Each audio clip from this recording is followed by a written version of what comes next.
Welcome to Empowered Returns, a show that surfaces forward-thinking real estate advice that investors and developers need to help them invest smarter and build better. Hello, and welcome to another episode of Empowered Returns. I am your host, PT Vineburgh, founding partner at CHARLESGATE, and I am super excited to have Melissa Morrissey, the owner of Boston Modern Staging and Design, with us today. Melissa, how are you? Good. How are you? Doing awesome. So let's just kind of jump right into it. How'd you get into the business, and talk a little bit about Boston Modern and the services you guys provide and what you've been up to lately? So I think we're actually coming up on our 10 years now. The girls laugh. They say that I've been at 9 years for like 3 years. So I think we're coming up. It's like you're always stuck at 39 years old. At least I am, but yes, yeah. Exactly. I know. How old am I?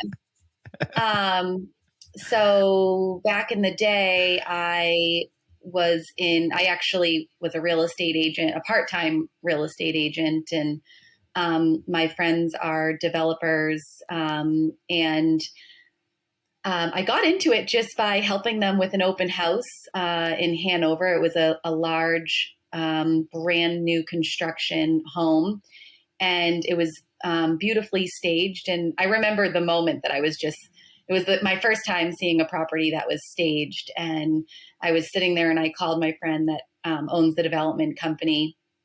And I was like, what is this? I watched it on HGTV when it was kind of first getting started, but I was just so fascinated, with staging and selling the properties and having buyers walk in. I got like firsthand being able to see like what an impact that had.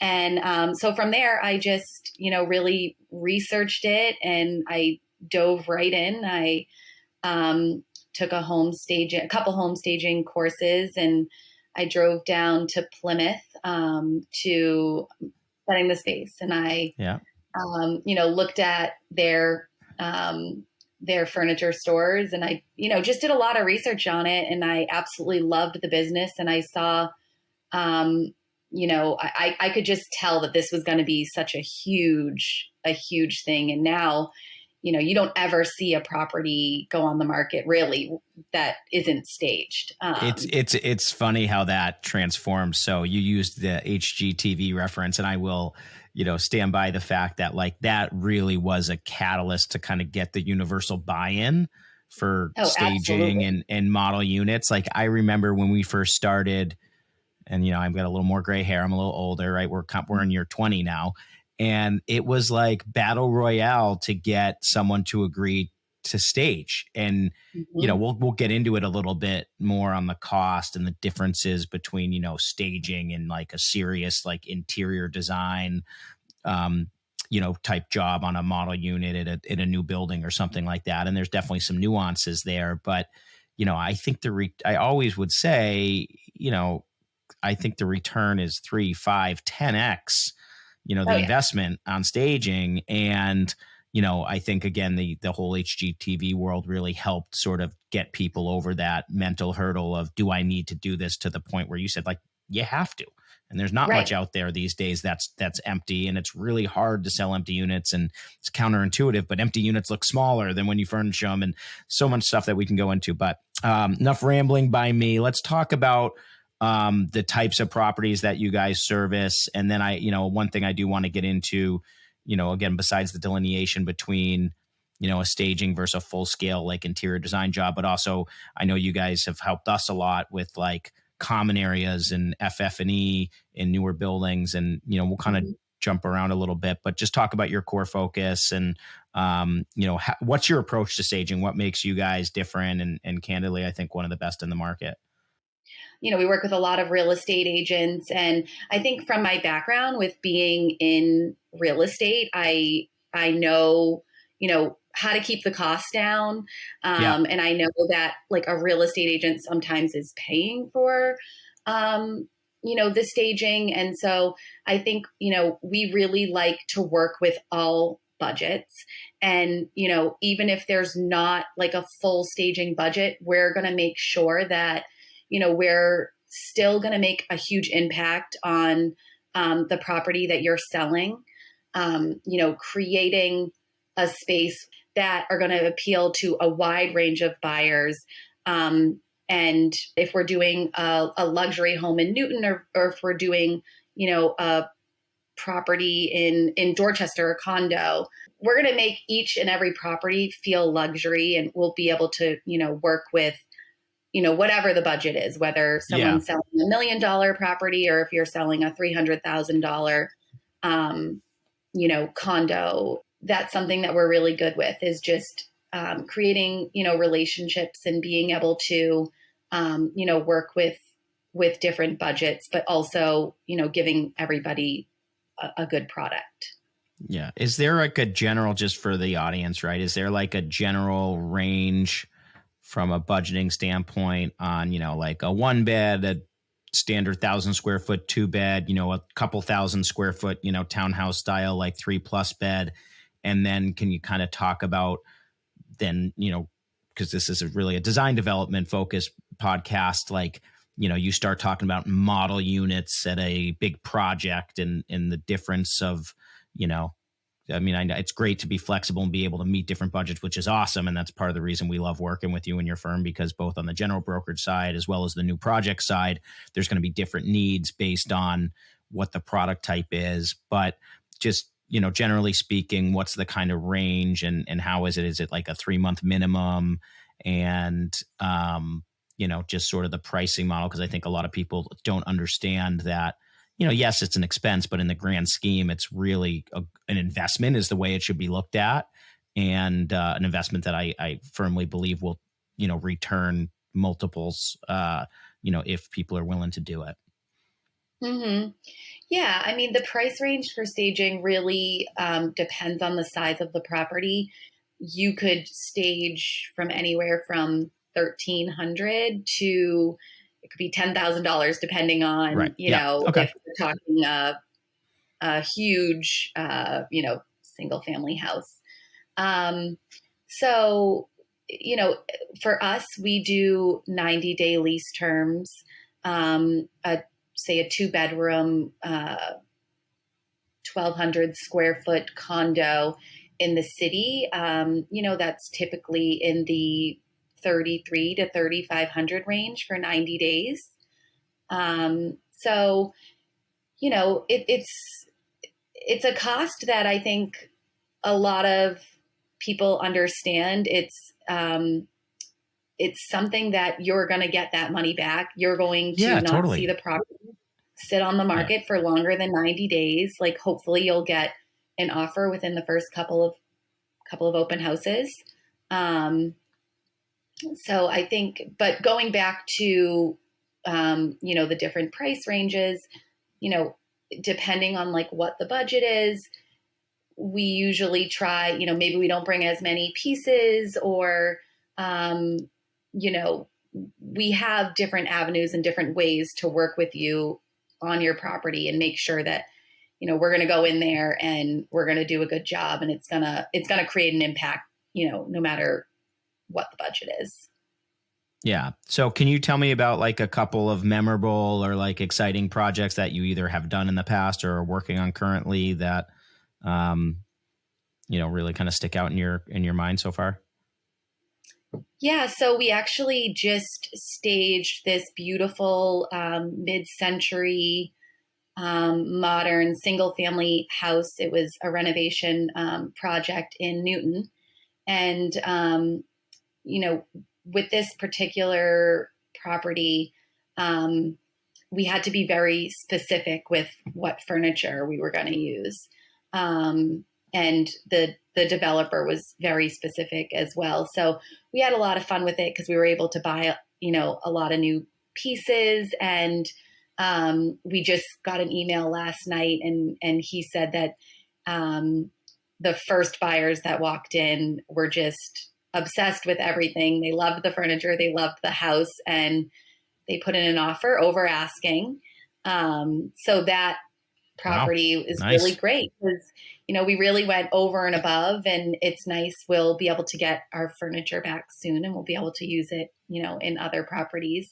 But that one was really exciting. We're also, I know we're going to get into some of the design side of things, but we have a couple of properties that we've been able to work, design, the entire space, exterior and interior, and then we finish it off with our staging. We actually just did another one in Newton Center, and that one we just went on the market, so we're hoping that we hear that it goes under agreement soon. But that one was pretty exciting that we were able to do it from start to finish, and I think with you guys, 50 Leo. Yeah. Yep. Leo, right? Yeah, 50 Leo was a great project to work on, to be able to do the FF&E and a couple of model units there. So I think we have about 55 properties staged right now. Cool. They're all great. We love being in different parts of the city, and it's nice that every day is different. So we're in so many different style properties, and so really every day is exciting for us. Yeah, so let's sort of focus on some of these new multifamily buildings that we've done. So you mentioned 50 Leo. You guys helped us out on Walnut and Brookline as well. Just when how do you think about sort of FF&E in these amenity spaces or common spaces, and what is your goal with those spaces as far as really trying to translate the lifestyle that we want to convey to sell, multiple units in these buildings, and how are you thinking about programming these spaces, and what's your approach to the common area stuff? Yeah, so FF&E, I think some people might not know what that stands for. So it stands for furniture and fixtures and equipment. And some examples of FF&E is, furniture. You're putting in chairs and tables. It could be lighting fixtures. It could be, accents and decor and artwork. And so, I think now with all these new buildings going up in the Seaport and Brighton and all over the place, really, amenity spaces are just so important. I think that people that are buying these condos or renting, they really like to be able to go, outside of their condo and be able to have an added space to their home. So, these are really important spaces. So for us, 50 Leo was really exciting. That property was, very contemporary, modern style, lots of black and white and cool wall coverings, and that property had a beautiful couple couch settings, and it had an area with a banquette where you could sit, you could have your coffee, you could take a Zoom call. It had private offices. I think that's super important right now with everyone working the co-working space. Yep. So to be able to set up a space that people can actually not leave their building but go outside of their unit and have a private office to work in or a conference room. That's huge. Yeah. And I think outdoor space is there you go. Really, I was about really to you beat me to it. I was going to say, like, especially in this kind of post-COVID world, like outdoor space is so important. And it always has been such a driver on buying decisions, both in, single unit type general brokerage sales and in these newer buildings. So, what are you seeing out there from a trend standpoint on on outdoor spaces, and how are you guys approaching that? Like whether it was Walnut or 50 Leo or other buildings that you've done, kind of what are you seeing out there? Yeah, I think for Walnut Street, that was a beautiful, huge roof deck. And we really wanted to create different areas. And I think, you're obviously purchasing or renting a property where you're going to have lots of neighbors. But I think making sure that the way that we're designing the space to be able to have, plenty of tables to sit at and have everything spread out. And so you don't feel like you're, sitting on top of your neighbor. I think, for a property, say in like South Boston, if you can show some sort of a play area, people want the roof decks now to be an area that they can, enjoy the space, not just go up, whether you're going up there to suntan or again to work from home up on your roof deck. I think, these spaces are super important. Yeah, no, couldn't agree more. And then when you talk about do you approach model units in these bigger buildings any differently than you would like a singular condo? We do, yes. I think for these model homes, you might elevate the space a little bit more Mm-hmm. than you would a typical stage. Um, Usually, this furniture would be in the property for, it could be a year, it could be, 6 months to a year, it could be longer. Um, and I think, when we're looking at these model homes, typically, you would have several different layouts. So we want to make sure that when a buyer is walking through, they're going to see the potential of each layout. Yeah. And we typically style the closets. We'll do a little bit more in the kitchen, in the bathrooms. We want to walk in and show, where someone will be able to drop their hat and their shoes and, create a little mudroom area. So I think, when it comes to a model home, it's definitely slightly elevated than your typical stage. And then, with these buildings, right? Like so many of them are sold early on using renderings, and how do you kind of balance that where you've got to pick a lot of this stuff early, you obviously, or if Right. just say you get into a project on the later side and the renderings are done and you need to try to match what's in there as best you can, and we'll get into virtual staging in a second, but Mhm. how do you balance that and typically do you get cut sheets over to the renderers and you get them all the information they need so they can really put together an image that's going to be reflective of the end product once the building's done and your furniture goes in?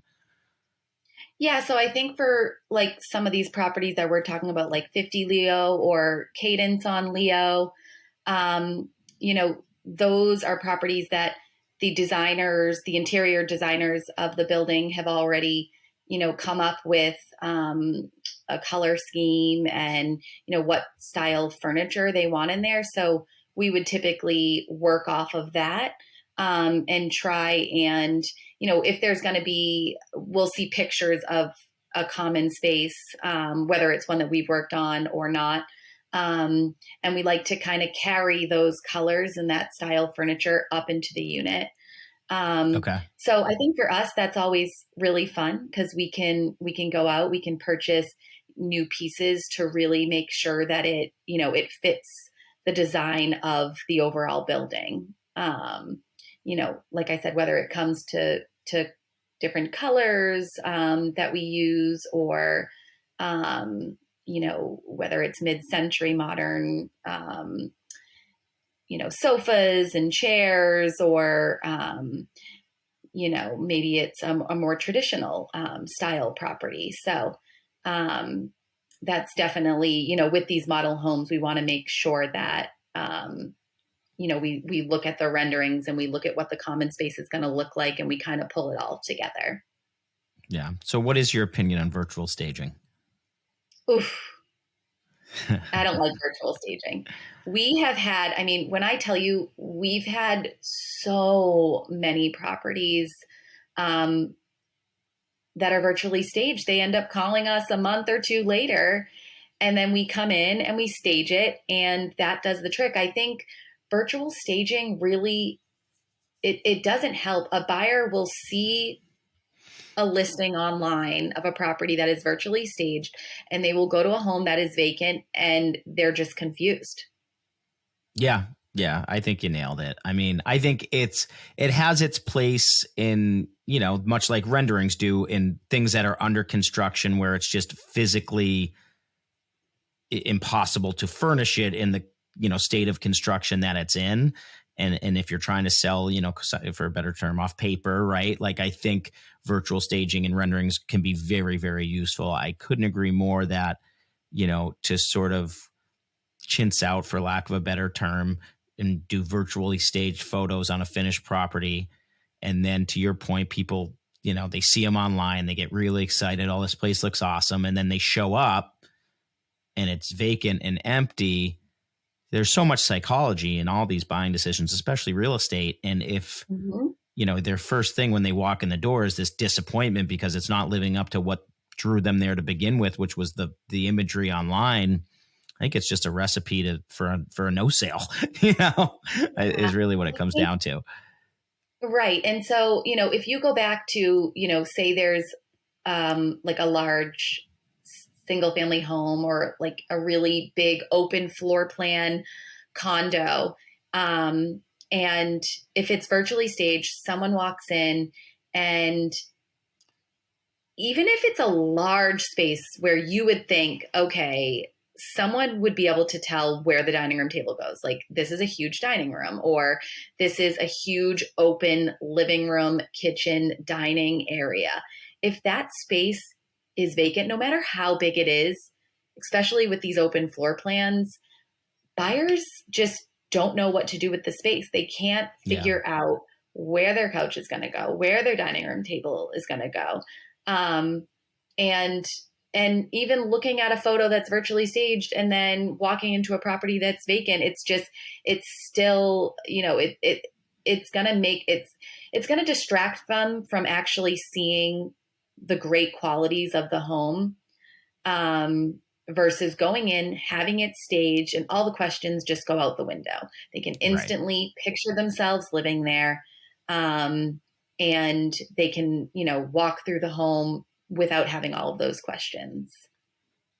Yeah. So what's no virtual staging. So you're not going into that business. So what is next for Boston Modern? Where do you see the business headed in the next year, or 3 or 5? And I know you said you've got about 50 active stagings going on at any given time. Are you looking to scale that? Are you looking to get into other business lines? I know you do some really great interior design. You've done the FF&E stuff with us. Where do you see the company headed? Yeah, so we just took on more space at our warehouse, and we're really trying to revamp our inventory right now. That's a huge, huge process, trying to get all of the old stuff out and bring in new stuff. But we're excited because we have new space now to do that. So that's going to be really great when it comes to our future, staging projects. Our design focus is, we're loving the fact, like we had mentioned earlier, of being able to come in to a property, whether someone is, working on a new construction home, or flipping a 2-family or a 3-family.